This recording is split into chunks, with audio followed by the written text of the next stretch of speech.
And this prayer, I think, is what helped me to deal with the crisis and to come to a landing place, you know, so that my emotions are not going up and down all the time. It's a resolution. And here's the serenity prayer. He said, God, grant me the serenity, the tranquility or peacefulness.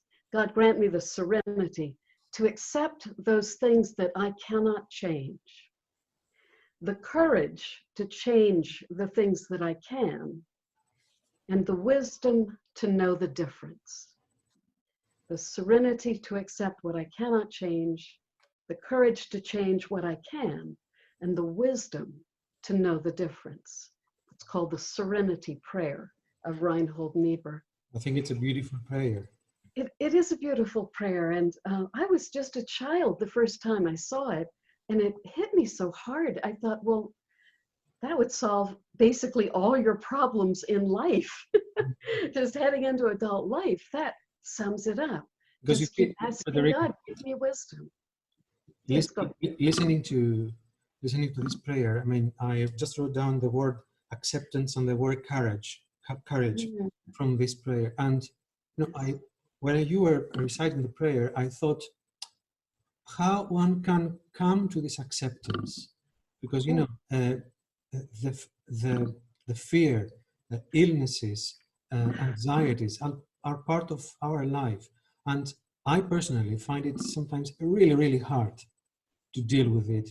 So in a way, I don't want to sort of say the answer. My thought is that all we can do is actually put these feelings into a prayer. Do I understand correctly? Yes, and so many of the Psalms express feelings of agitation, feelings of anxiety and fear and wanting to flee. The Psalms are a very good prayer book for us. And I have to say, in addition to serenity and courage, the third one is wisdom. Is that we need God to help us see the difference. Is this something I can change, or is this something I cannot change? If I can't change it, I just have to accept it. For me personally, I know it makes a difference that I don't have little children. You know, if you do, that makes it so much harder. If you have little children you have to care for. I'm 67. My husband is retired. We're on the other side of life. It is so much easier for me to say this prayer and to say to God, you know, as my husband and I both have, that if it's God's will that we get this illness, then we accept that. If it's God's will that we die, we're ready for that. Whatever his will is, we will go through it. And we want the wisdom to know what to do so that we'll know how to avoid illness if we can help it. But we also feel peacefulness.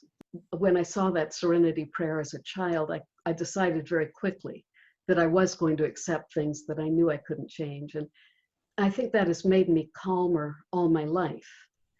I can remember being in a little auto accident with a friend in high school, and she kept saying, this is terrible, this is terrible. And I thought, why is she saying that? It already happened. You can't change it. You can't go back in time. Why is she upset? And through life, I've been like that. When other people are upset, I'm thinking, why are you upset about this? It already happened. It is human, though, isn't it? I mean, yes, I know it's very human. And I think that and a lot of prayer have helped me become calm in every circumstance. You know, I hope I would be equal to any circumstance that arises, but I just don't get scared. I don't worry. I am at peace. Thanks be to God. I wish I knew how to share that with other people, like put it in little bottles and send it there. But God is good. God is always faithful. His plans for us are always the best plans that we could ever have. So, Frederica, now, I mean, I have to ask you this. If you had to give sort of a personal advice to someone who has not reached that stage, like a practical thing to do, what this advice could be? To pray more. I think that if you're feeling agitated, it's good to pray the Psalms. Just begin with the first Psalm and pray a few of them every day. Keep going through the Psalms. There are some wonderful books that are commentaries on the Psalms that help you to understand them and use them to express your feelings that are deep inside. Mhm. And just keep surrendering the situation to God.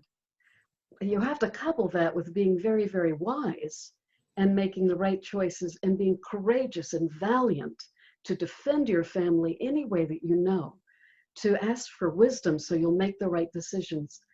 Take every step you can to protect your family and to plan ahead. But as far as you're able, try to just surrender the end result to the Lord. He is able to bring good out of any circumstance. But keep your eyes open for the circumstances he's bringing to help you. We have a joke in America that's very popular about there was a flood and a man had to go up to the next floor, and then to the attic, and then out of the attic window and sit on the roof of his house. And he kept saying, Lord, I know you're going to save me. I'm just going to wait here and I'll see that you save me. And 3 times people came by in boats and said, do you want to get in the boat? I'll take you to land. And he said, no, God is going to save me. The end of the joke, of course, is that he drowns and he gets to heaven and he says, God, why didn't you save me? And God says, I sent you 3 boats. So, Amazing story. It is an yes, amazing story. so notice what God is doing to send you a boat. Exactly. And just keep praying.